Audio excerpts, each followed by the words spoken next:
Blog Talk Radio.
I want to welcome everybody to the 110 Nation Sports Show. I am your host, Mr. CJ Sports, right here in the Carolina Sports Plus studio on the biggest show of the year. Glad to be sitting here with you guys. Glad to have this opportunity to this night. I think this is probably the most work that I've put into a show, preparing for a show. Very excited, not only to be able to jump on the topics we're going to jump on to tonight, or the topics, but I'm very curious to hear who Mario has in his top 10 and where they're going and who is drafting who. So very excited about this. I'm going to get him in the studio here in just 1 second. First things first, I want to make sure that make sure you guys go over and check us out on Facebook, the 110 Nation Sports. Give us a like. Check us out on Twitter at the 110 Nation. Don't forget to subscribe and like our YouTube channel. As a matter of fact, once we get done with this video, this show, I have one more clip to add to a video that I've been making about behind the scenes on getting ready for this show. It'll be dropped tonight. And then we've been working on a whole new series that we'll be having come out every weekend, behind the scenes of us making, building, and branding the 110 Nation. Looking forward to dropping it this weekend as well. And, of course, you can catch all the shows over there. Last night, the guys over there and lady, Taz, Chris, Craig, and Miss Lee had a phenomenal show. Race Chat Live, 8 o'clock right here on the 110 Nation Sports Radio Network. So make sure you guys check that out. Also, go over to www.the110 Nation Sports Radio Network to catch all our shows. If you happen to catch your podcast on iHeartRadio, Spotify, iTunes, YouTube, Spreaker, however you catch the show, if you go over to the www.the110nationsportsradionetwork.com, there's a tab that'll take you straight there. You can follow it, or just in your search bar, put the 110 Nation Sports Radio Network, or even just the 110 Nation Sports. It'll take you there. Follow us, catch all our shows over there. I want to thank all the new listeners and all those that are making a return to the show and to the network. This last week has been a very good week as we're continuing to grow. It's a very good thing, so I want to thank everybody for doing so. I'm going to get Mario in here. Tonight's show, we are doing our pre-draft show. What we're doing is we're going to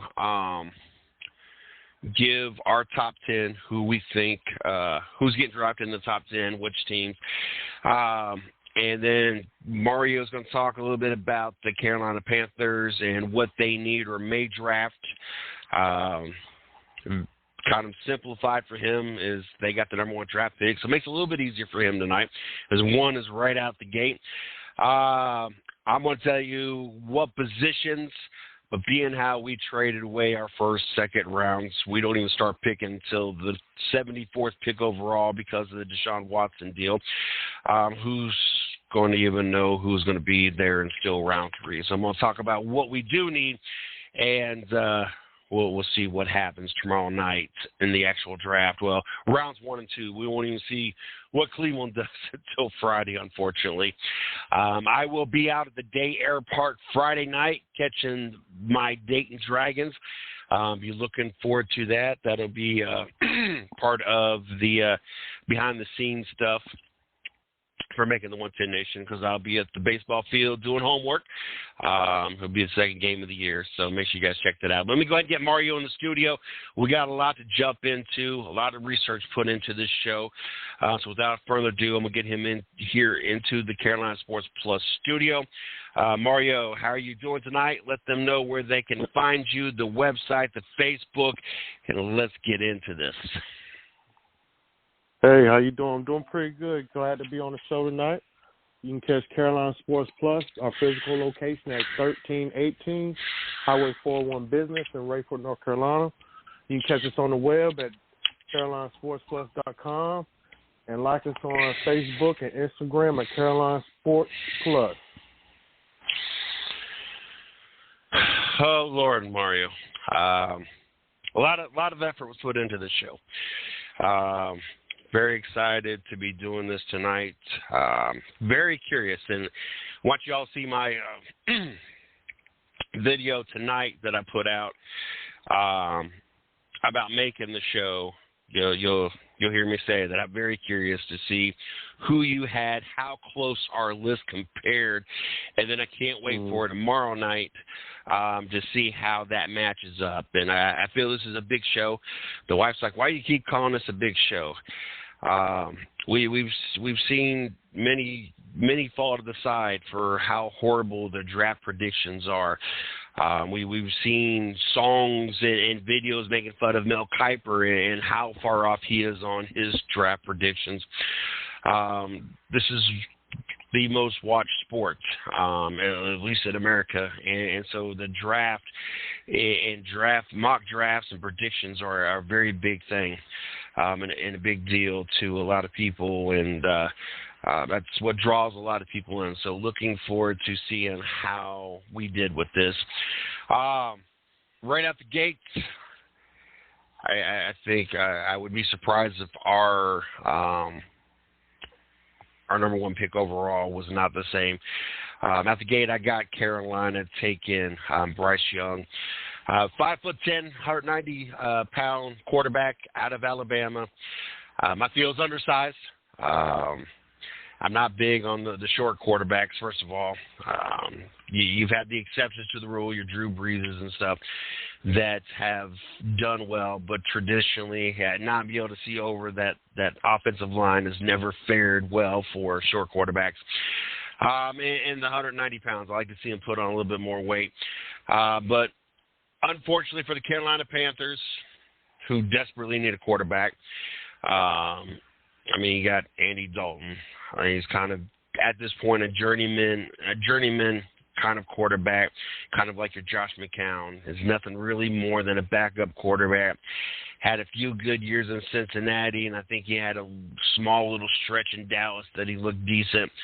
Outside of that, Andy Dalton's not really lived up to where the Bengals drafted him, and I think they unfortunately were kind of drawn into that smoke and mirror when you talk about the Froghorns and the division they play in. I don't know. I just when you play weak teams, and even though you look good, it to me is kind of misleading. It's like Geno Smith and the 4,000 passing yards and 1,000 rushing yards. Well, he played for a no conference, so of course he racked up all these touchdowns and rushing yards and passing yards and everything else. When you don't have a real competitive conference, it's going to look good. And unfortunately for Bryce Young, in a weak quarterback class, I would be shocked if more than 2 quarterbacks even get drafted in the first round. I think after you get past Bryce Young and C.J. Stroud, the quality or the expectations of the quarterbacks falls off dramatically. He's going to end up being drafted number one, and the fact that Carolina is desperate for a quarterback and is going to be overpaid. I don't think he deserves to be number one overall pick pay. I think if Houston and Carolina were in the situation that, and I'll talk about who I feel would actually be the number one draft pick, probably the most talented player in the draft, but due to the fact that Carolina, and I feel Houston, and there's a couple other teams, but are in desperate need of a quarterback, they're not going to get drafted number one or number two in my book. It's going to be quarterbacks drafted 1-2. So he's going to be kind of a product of that. 4.68, not very impressive. I feel that's very slow. As a matter of fact, he's like the second slowest in the top 10 that's even in prospects. Or no, that's C.J. Stroud. I'm sorry. Just not impressive. I watched a video today. He didn't really outrun anybody. He doesn't have a deep arm. If they're by himself, he's accurate. I didn't see really of any of his highlight reels too many passes that involved a defender being basically all over the receiver. There were more wide open passes and short passes. Nothing deep, nothing that really stood out to me. But he's got the mobility. He's faster than C.J. Stroud, and he's willing to be more mobile. He might not be the fastest quarterback out there, and there's slower ones in the draft, but he's not the fastest quarterback out there. But he's willing to be mobile. He'll get out of that pocket. He'll make plays happen. And so I have him the best quarterback in this class. But to me, this is a very weak class. Carolina is on the board. Who did you feel that Carolina was going to go with? Oh, well, at least we still Carolina Panthers. I select the same pick as you, Bryce Young. I felt like he's the most ready as a quarterback class. I know our head coach Frank. He likes some big boys and big quarterbacks. You know, as far as Andrew Luck, Phillip Rivers. So, you know, I kind of feel like he may have somebody else in mind, but as far as my pick, I would take Young out of Alabama. He's been the best college football quarterback the last 2 years, so that definitely plays a factor. I think he's the day one starter.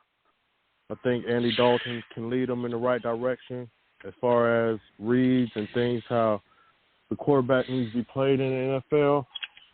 Mm-hmm. So that's kind of a plus, you know, on the Carolina side. I think they got a great coaching staff as far as, you know, teachers of the game who wants to be there. But I'll take Young. I really was. I was on the C.J. Stroud train at the beginning, but the more I thought about it, the more I started to turn. Richardson out of Florida, I think he's not ready, and I think that in Carolina, I think we need a quarterback that's ready to go. And from them jumping and giving away DJ Moore, I feel like Young is the pick. So I'll choose Young just like you did. Now, talk about the other quarterbacks and the Will Levi out of Kentucky. He kind of reminds me more of a, and I just had his Manziel, or more of there was another quarterback in the kind of the same boat as Manziel. That's what I visualize. I don't visualize him being ready to lead a team, and I just feel that the cockiness about him and his physique and everything, I just don't. But another point when we're talking about Bryce Young and C.J. Stroud as well, to me it's really hard, and I think this is why we see a lot of SEC and Big Ten quarterbacks get drafted early on and not fare well. It's because, of course, they're going to look good, just like your Justin Fields, just like your J.T. Barrett, just like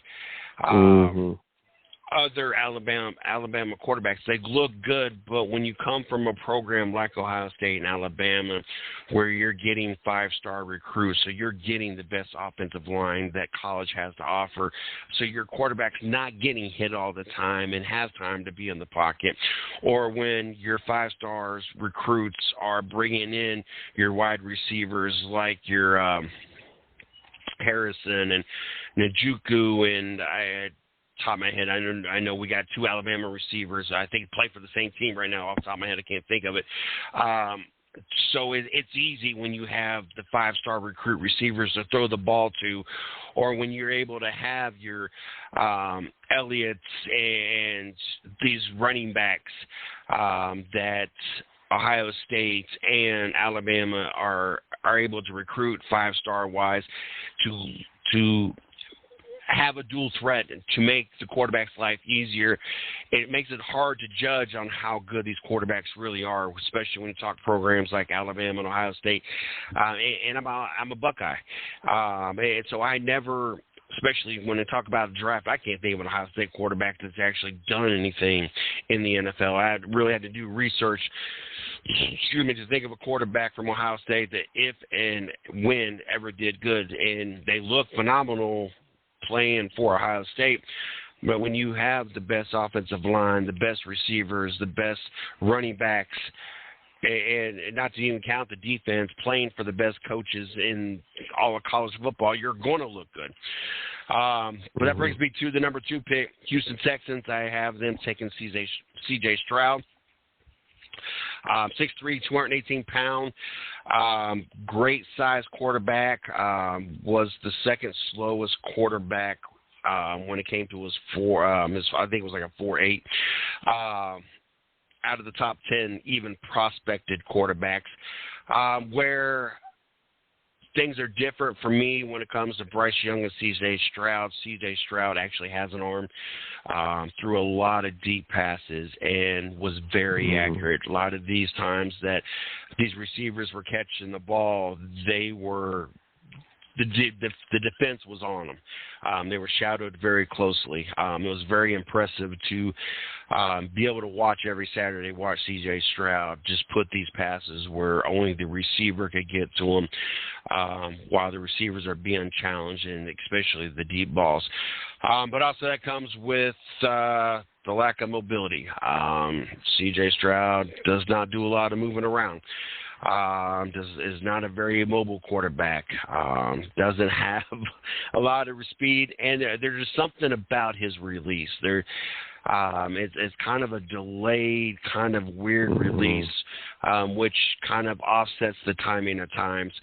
That's something that he needs to work on. But I have C.J. Stroud going to Houston, the number 2 pick. Who did you go with in the number 2 pick? I also got C.J. Stroud with the number 2 pick. Like you said, he can make all the NFL throws. He's got a bigger arm than Young. Mm-hmm. I think Will Levi got the biggest arm out of all the quarterbacks. Maybe Richardson between them two, but I would definitely take C.J. Stroud. I think he can come into Houston and definitely start or give Mills a competition for day one starter, but I don't see them drafting him and making him sit on the bench. You know what I mean? So I would definitely, like you said, I'll take C.J. Stroud as well. Number 3, Arizona. You're now on the clock. I went with them drafting Willie Anderson, also out of Alabama, 6'4", 243-pound, defensive end / outside linebacker, runs a 4.51, fast off the edge, strong and excellent tackler. This actually, to me, might be the best player in this draft. Unfortunately for him, he will not get number 1 overall pick money because even though he, in my opinion, might be the best player coming out of this draft, that's not what Houston and Carolina are in desperate need of, or at least they're more of a need of a quarterback. They're going to take that quarterback position and try to rebuild their teams and work on the future. Luckily for Arizona, that gives them an opportunity for me, who I think is the best player in the in the draft. Even though double teamed, he was still able to produce. I feel he needs to put on a little size. I'd like to see a 10 to 12. I'd like to see him a 250 or so of muscle. The NFL players are bigger and stronger than what he was playing against. We'll need to work on coverage, as Alabama didn't require him to do a lot of coverage, tight ends or anything, so that is something he will have to adjust to. Just want to see him put on just a little bit more size, work on coverage. But outside of that, I think that'll be a phenomenal addition to the Arizona defense, especially with J.J. Watts being gone. And Arizona obviously is going to need defensively to step up, especially with the roller coaster ride of what is known as Kyler Murray. Who'd you take in the number 3 spot? Well, so far it's 3 for 3. I also got Willie Anderson from Alabama. Like you said, I think he's too talented to pass on right now as a pass rusher. I think he is definitely one. He's one of the top 2 overall top talents to me in the draft. So Arizona Cardinals, Willie Anderson, and I think, like you said, I think he does have to put on a little bit more weight. He didn't have to do pass coverage, so that's something he also gonna have to work on. But I couldn't pass him up. He's too talented. So with Arizona, I got Willie Anderson as well. I think those 3 might have been a little easier to line up. I think from this point forward, things might start to shift a little bit. I got Indianapolis at number 4 on the clock. I went with Paris Johnson out of Ohio State, offensive tackle, guard. He's played both. 6'6", 310. That is a man's man to be on the offensive line. Indy obviously needs somebody to protect the quarterbacks with. The only 2 quarterbacks I felt were top 10 and probably even first-round quality off the clock. They would need to go ahead and either draft somebody to protect what they have in Minshew and Foles, or go ahead and start improving their offensive line and get the best talent that is up next, and so that they have an offensive line to protect who they draft moving forward. I think at this point, especially if you're not taking a quarterback and that is left on the board, then you're not taking a quarterback until next year. So you might as well work on building an offensive line and see what comes out next year. We'll need to work on lower body strength and hand speed, but will be a great addition to that line. I feel this is and having the opportunity to see him every Saturday and protect C.J. Stroud. That was an amazing thing. It was great to watch. And what was even better about it is the fact that when I brought up the fact that C.J. Stroud is the second slowest top 10 quarterback prospect. We're going to talk about all the players that he's slower than. And not a very mobile quarterback when you have somebody like Paris Johnson on the offensive line. A man's man, 6'6", 310 pounds. It makes it where we don't have to worry about C.J. Stroud having to run around and worry and not being sacked and worry for his life. So I think this would be a great piece either to help. I think Nick Foles I would like to say on the more of his back of his career, or Minshew, whoever gets the starting role this year. Minshew, I don't see him being a good. I don't think he's a starter. I think he's a great backup. I don't think that you had moments, and you had the whole mustache thing and everything. It was great. But I also think that's like the Tim Tebow thing. Realistically, I don't think Tim Tebow was ever going to be a starting quarterback, but would have been a great backup. Someone that would have been, faithful to the team, would have been a hard worker, would have been ready to go in the field, and would have kind of been a veteran inspiration and mentor inside the club. I think Minshew would be that kind of player where a great backup would be a great asset to develop and help develop a drafted quarterback. We'll see if things went different for us. Who did you have at the number 4 pick? This where we shook it up at right here.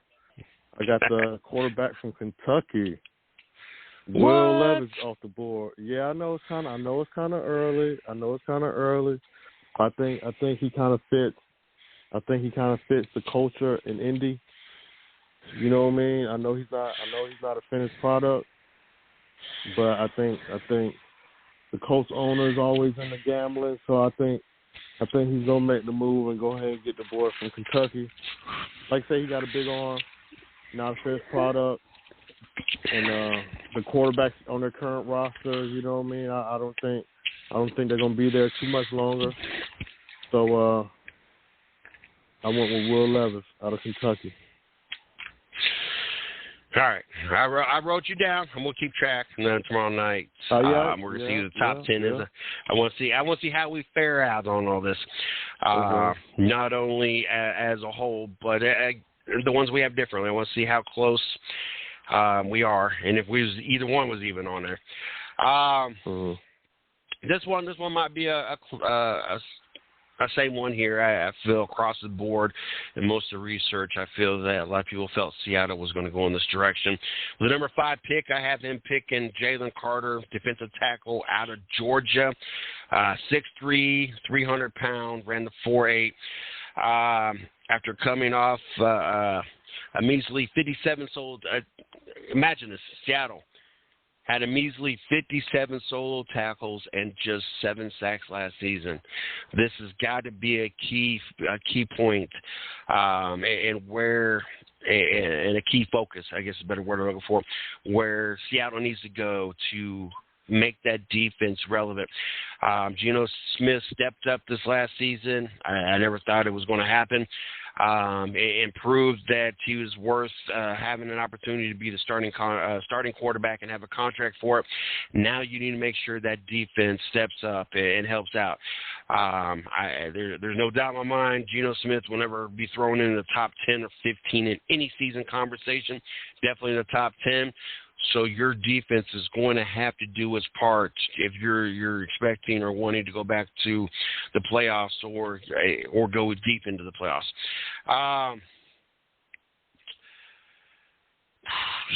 Defense, incredibly, he's got an incredible first step, quickness, which got him in the backfield. I watched a lot of video of him today. I was very impressed with that. He will end up drawing two blockers. Or cause QBs to have long days. So either someone's going to have to help out and to block Jalen Carter, or these quarterbacks are going to be miserable, especially those playing out there in the NFC West where they got to see him twice a year, every year. That's where I feel Seattle is going with the number 5 pick. Where did you go, Mario? I also went Carter as well. But I think he's the best defensive tackle prospect. So, just like you did, I went with Jalen Carter. He has a lot of off the field questions, you know what I mean, about what he got going on. But I think just how Seattle fits, the culture, the coaching staff, the organization. I think that's a good organization that would treat him right, and he's gonna go down the right path. But I got Carter as well. I know there's off field. I think the GM and them feel confident that those are behind him. But yeah, I watched a lot of video. Another one, my next one, I was very impressed. I was like, oh my God, the next one coming off this board. But I watched a lot of video of Jalen Carter, and not being an SEC man, there's a lot of video and a lot of things I don't watch traditionally. Most of the time, if I'm going to watch it, it's doing stuff for a show like tonight's show. So I didn't get to see a lot of what Carter was able to do and what the fuss and all the hype was about. But after watching video, I was very impressed with what I've seen out of Jalen Carter. But not quite as much. But the needs were different. Quite as much as who I have number 6. I watched a lot of video on Illinois's Devin Witherspoon. Very impressed. Cornerback, ran a 4.0, 6 foot tall, 180. I'd like to see a little bit more weight on him. Kind of on the smaller side. I watched him lay out some running backs. I watched him lay out some quarterbacks. I think the size will be necessary if you're going to lay out some tight ends. And if you start being part of blitz packages, you might need a little bit more size than that 180-pound frame that you got to shred off offensive linemen if you're going to be part of the blitz package, but fast, hard-hitting, electrifying cornerback.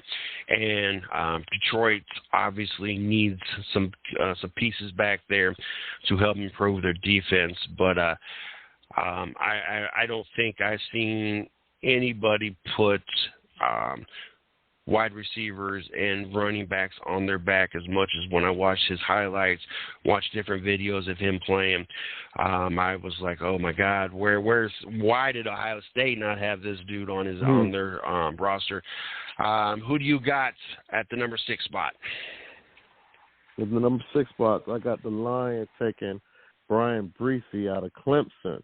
Defensive tackle. I know he don't have a lot of big plays as far as production-wise, but I think the Detroit Lions, they're real close to doing something real big, but they need help on defense to help out Hutchinson from last year. He had a good year just to try to free him up a little bit more, but I think the Lions go defensive tackle out of Clemson. Brian Breesy. And as we get rolling, number 7, I will let the cat out of the bag that I did not have a single running back and I did not have a single wide receiver in my top 10, which after I got done doing it, I was really surprised that there was maybe not so much the running back because, of course, the league has kind of shifted away from the whole run thing. You have the few exceptions in the league to the rule, such as Nick Chubb and Sequoia Barkley and a handful of actual other running backs out there. But for the most part, this is a very pass-dominant or read-option-dominant league. So to not have running backs at least even in the top 10, it was really not a shocker, but a wide receiver, especially over the last few years where we've had receivers go in the first round in the top 10, Jamar Chase, just one of them. It was kind of surprising I didn't have a wide receiver in my top 10. Moving on to the 7th pick, I have the Las Vegas Raiders taking Peter Skoronski, offensive tackle out of Northwestern, 6'4", 315-pound man with the best offensive tackle off the board already. The Raiders adding a fragile Jimmy Garoppolo. I swear that dude is made of glass. The second best offensive tackle on the board, I feel, is a necessity. The only way they're going to make it through the season or even have a chance of having Jimmy play a complete season is you're going to have to block. You're going to have one of the best offensive lines you can possibly assemble in order to have a prayer that you're not going to have him out. I don't even know if he's ever completed a complete season. With excellent body control and hand-feet coordination and battle-tested, because playing in the Big Ten, you're going to play just like playing in the SEC. I feel that those two, when it comes to the football side of the house, you get a little bit closer to battle-tested to the NFL than a lot of other divisions, because you're playing a bunch of grown college men.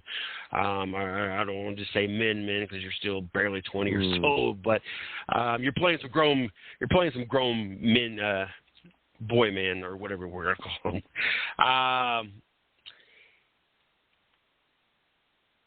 Is a perfect fit, has lower body flexibility and great leverage, which will be needed to help keep Garoppolo on the field.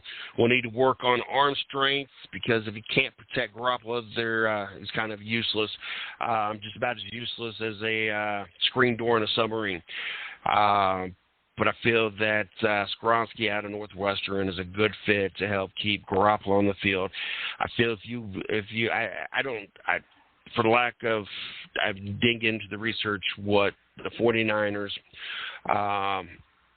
or anybody before, if they put a lot of focus into the offensive line.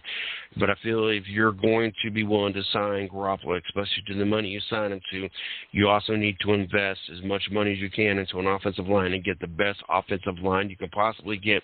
Because if you cannot protect him, he is not going to make it, and he is not going to be worth the money you spent. Mario, number 7, where you at? Ooh, this is where it gets at number 7. I got edge rusher Tyree Wilson out of Texas Tech. I think they need edge rusher help. So I went there. He has long arms. He can make plays. He can make plays all on the defensive line. So I went Tyree Wilson out of Texas Tech. He has red traits, so that's who I went with. Gotcha. Next on the board, a good size, Tyree Wilson, 6'6", 270, ran a 4.76. Definitely a big boy. Definitely closer to that man's man. That 6 foot. That's a lot of height there.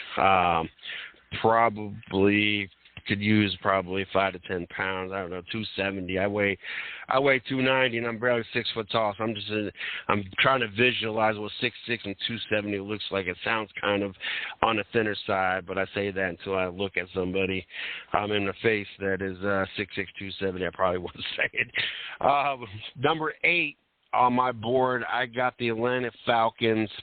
I'm taking Luca Van Ness, defensive end out of Iowa, 6'5", 275 pounds, ran a 4.77. Atlanta will be looking to add a solid, strong body to complement Grady Jarrett, who draws a lot of double teams. Other than a lack of balance, Ness will be the best piece suited to play in the defense and give Atlanta a chance to finally get to the quarterback. Getting to the quarterback has been a kind of a task, and has been a lack of in Atlanta. So this will give them an opportunity to either help pull some of the double coverage off Grady Jarrett, or if they continue to double team him, if he plays to what a top 8 player should play, that should open the doors of opportunity for him to really cause havoc in the backfield, get sacks, stop the running game.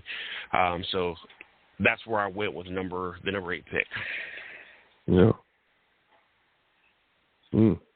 My number 8 pick, I also went defensive lineman. I went with Miles Murphy out of Clemson.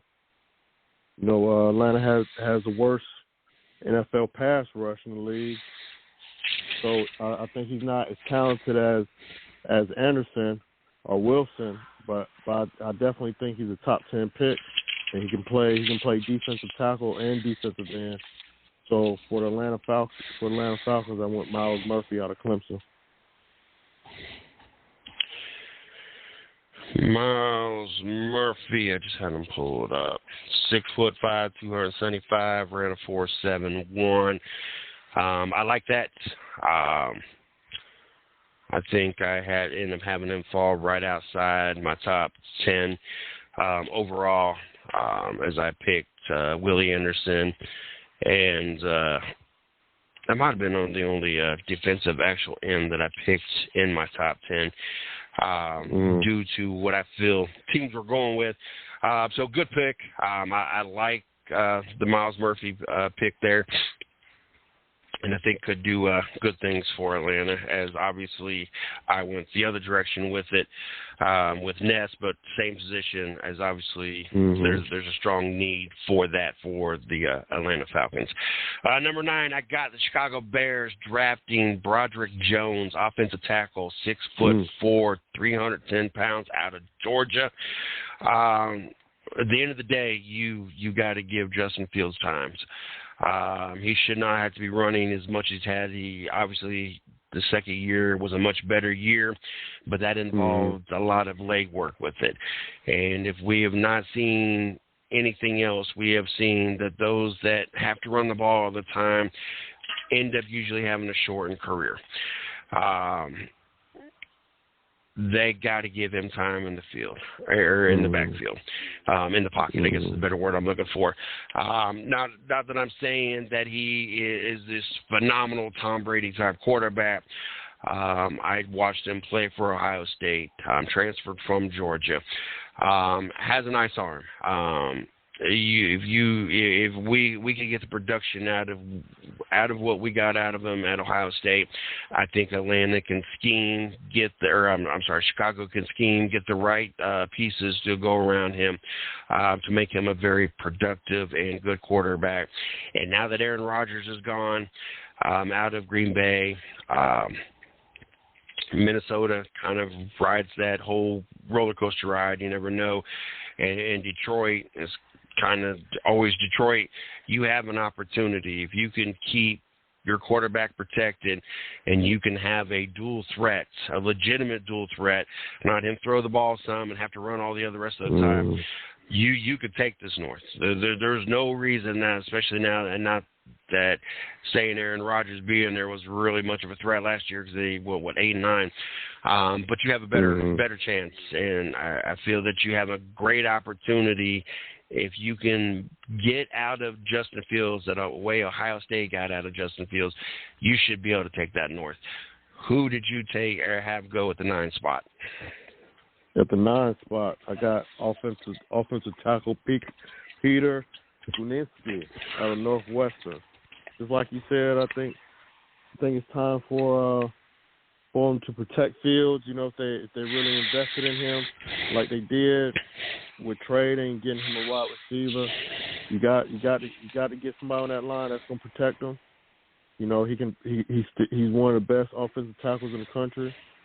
He can play 4 different spots on the offensive line, which is very big because you can plug him in anywhere to protect Fields. So with the number 9 pick, I also went with the offensive lineman.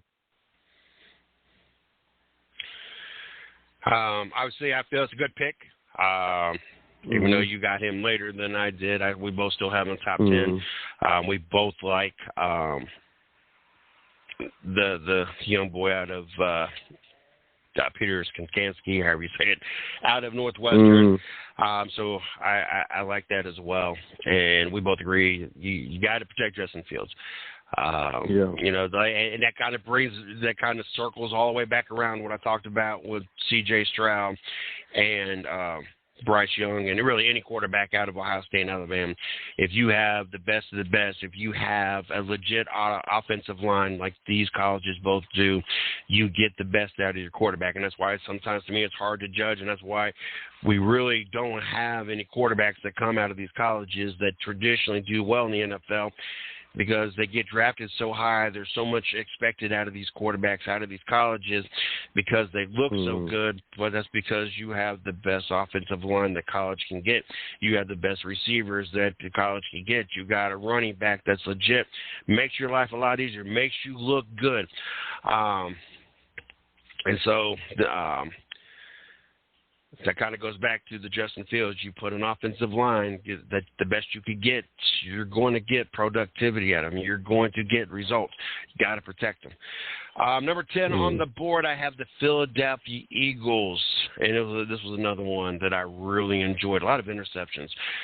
Enjoyed watching. And if I'm not mistaken, he might have burnt Ohio State when they played us the year before, if I remember correctly. But a lot of interceptions, a lot of good hits, a lot of, good coverage. And that's Christian Gonzalez out of Oregon. The cornerback, 6'2", 200 pounds, runs a 4.45. The Eagles' secondary is getting old. There's a lot of money spent there. It's time to get a young, explosive cornerback, especially on a rookie contract. That kind of changes things. It's kind of what saved you and helped you have this run was your defense. You have a quarterback on now that has a 5-year extension. So first of all, you need good quality players that are on contracts on rookie contracts that you're going to be able to get cheap. But when you overpay and you pay $255 million for a quarterback that only averages 175 yards a game, less than one passing touchdown a game, and have 77 sacks in three seasons, your defense is going to have to bail them out. And you go to www.the110 Sports Radio Network, click at the top where the blog, I did a blog, 255 million reasons how the Eagles and Hurst screwed the rest of the NFL. Now the bar has been set. Now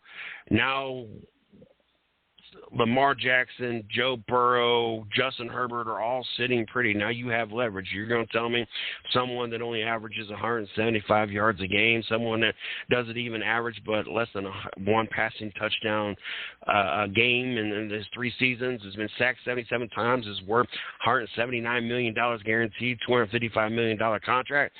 That's so. But just go check that out. And I break down those things.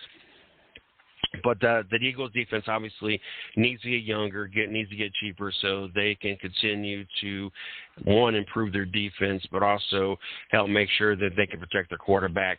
Has a lot of natural talent, but needs to work on the technical stuff. He's very aggressive. In all the videos that I watched, I hardly ever seen him get burnt. Just love the energy on the field and will be good for the Philadelphia Eagles. That's a good pick. We both went the same direction, just different players. I went with Devin Witherspoon out of Illinois. I think. And you ain't got to tell me nothing about Witherspoon because I'd be 100% honest. That's probably my favorite player coming out of the draft. I had to watch the video and the highlights twice. Wow. Mm-hmm. But go ahead. What you want to say about him that I don't know? I wanted to say, with Bradbury to be a free agent at the end of this year and Darius Slay turned 32, I think the Eagles would be wise to put a talented corner in that room with them.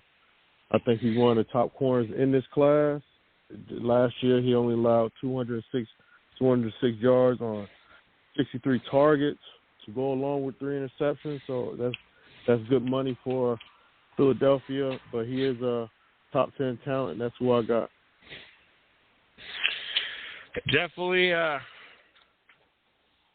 we didn't agree with, I don't even know if we even agreed with half the picks. You got 1, 2, 3, 4.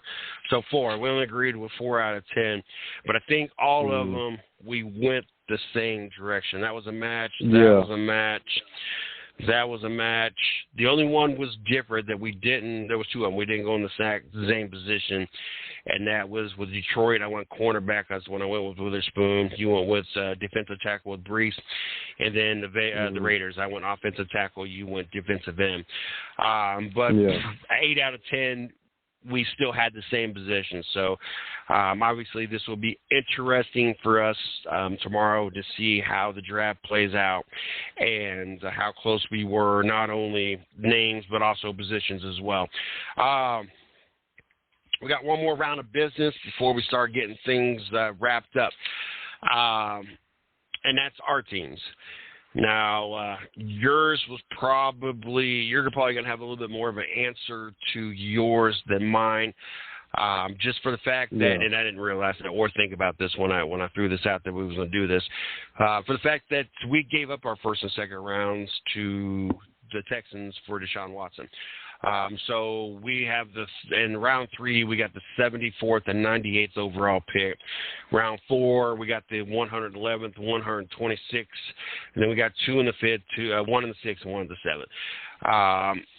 I know for the Browns, the key focus needs to be the middle. The defensive tackles, your middle linebackers, we got ran all over. Our secondary is good. Our defensive end, especially with Myles Garrett. Now, we don't have Cloney no more, but I think we added another piece. So our ends were good. The middle of the field, they ran on us all day long. That's where we need to focus. Now, the downside is our first pick is not until number 74. So unless they decide to either trade a player or trade a couple picks to move up a pick, we're not going to have a lot to pick from when we talk about the 74th overall pick. I would almost rather the Browns look into trading away some of their picks for draft picks in another year. Yeah. I don't know if anybody that late in the draft is looking for anything and really want to move up to trade away anything. What the Browns do draft, I need it to be on the defensive side. And it needs to be like the defensive tackles and the middle linebacker and the linebacker position. That's what we need to focus on. If you draft anything else, maybe you happen to get a diamond in the rough wide receiver that the uncertainty of Amari Cooper and if he's going to re-sign after this year as his contract's going to be up, that's a possibility. Outside of that, if there's a quarterback in the third round that's any good for a possible backup, I think we're good with the Deshaun for the next 5 years. I think it's what the contract's for. I don't see him going anywhere. I don't think anything changing. So you don't need anybody that you're going to have to pay first round, second round. But it would be nice to, one, have a quarterback, a backup quarterback at least, if not second string, third string, that you drafted and you've homegrown, but also that gives, if you hit that right one and they have a good 4 or 5 years behind Deshaun Watson and in the system to be groomed, who knows when it's their time to step up, just like we watch Aaron Rodgers step up behind Brett Favre after all those years. And Tom Brady stepping up behind Drew Brees, you might get lucky and you might find that one and had not have to pay an arm and a leg to hold on to him to find out. Carolina, obviously the first one's off the board. You kind of get lucky with that one. And Bryce Young takes you off the board with the first pick. Where does Carolina need to go? What do they need to pick? And if you know off the top of your head, what draft picks, even if you don't know the exact overall, if they got how many in the second round, how many in the third round, what you got on the Carolina Panthers? Right now, the Carolina Panthers got 6 picks in this draft. We go course with the first pick. We got round 2, 39th pick. We got round 3, round 2 and round 4, and 1 in round 5. But I think we got to really focus on wide receiver. You got to match. You got to give Young somebody to throw to, on a good contract. Let them build that chemistry because our wide receiver core is kind of thin with no, I wouldn't say with no talent, but we really need somebody to go with Young, and we also need a edge rusher to go with Burns on the other side. That's much needed. We also need a inside linebacker. Even though Thompson is coming back, he's getting older. Louve's playing real good, so that's a bright spot. But we definitely need an inside linebacker to go with Burns. So I kind of feel like they're gonna be really focusing there. Our tight end, with us just signing Hurst from Cincinnati, kind of helps us out too. So we really don't have to really focus there right now, but I would definitely focus on wide receiver, edge rusher, and a middle linebacker. And lastly, I would do a kind of a swing tight end if possible, if he's there. But I definitely need a wide receiver and edge rusher. Not bad, not bad. Definitely be looking forward to tomorrow night. As round 1 of the NFL draft will begin, so we'll watch and see how that goes. It's amazing how quick an hour goes by. Phenomenal show. Once again, I want to thank everybody that is tuned in. Those that have returned back, I want to thank you.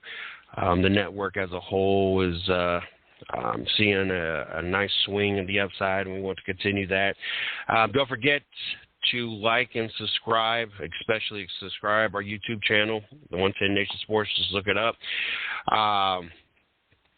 After I get done off the show, I will put the final clip together, and we'll have behind the scenes of me preparing for this episode. And then this weekend, either Saturday or Sunday, probably Saturday, I'll be putting out a weekly video, probably on Saturdays, about us behind the scenes, building, making, and branding the 110 Nation.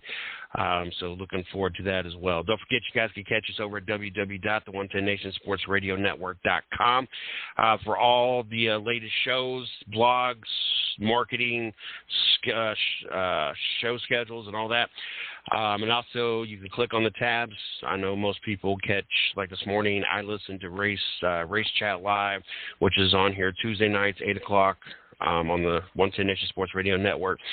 I listened to it on the iHeartRadio app. I had my Beats in, and I was in the cooler. So I caught that this morning, listened to them. But if you catch it on iHeart, Spotify, iTunes, Spreaker, Podchase, Podcast Addicts, YouTube, whatever the case may be, you can click on the tab. It'll take you there. Just follow it, or you can just go into those apps and just in the search bar put the 110 Nation and find us there. But make sure you guys subscribe to our YouTube page, as we're working real hard to expand that and grow that as well. Don't forget, 8 o'clock Tuesday nights right here on the 110 Nation Sports Radio Network, Race Chat Live. We will be back here 8 o'clock next Wednesday night. We are going to do a post-draft show, talk about who did get drafted in the top 10, how our teams did, how close we were to what actually happened. Mario, before we get out of here, let them know where they can find Carolina Sports Plus, physically, Facebook, website, and all the whatnots. Yes. First off, let me give a shout-out to Angel Munoz and Burgess Boxing out of Spring Lake. His next fight is May 20th in Charlotte. He's our Carolina Sports Plus sponsored boxer. He's doing great things. He's currently 2-0, moving to 3-0, so definitely check him out. You can catch us in store at 1318 Highway 401 Business in Rayford, North Carolina. You can catch us online at carolinasportsplus.com. You can catch us on Facebook and Instagram on Carolina Sports Plus. We're doing great things. We've got plenty of good raffles.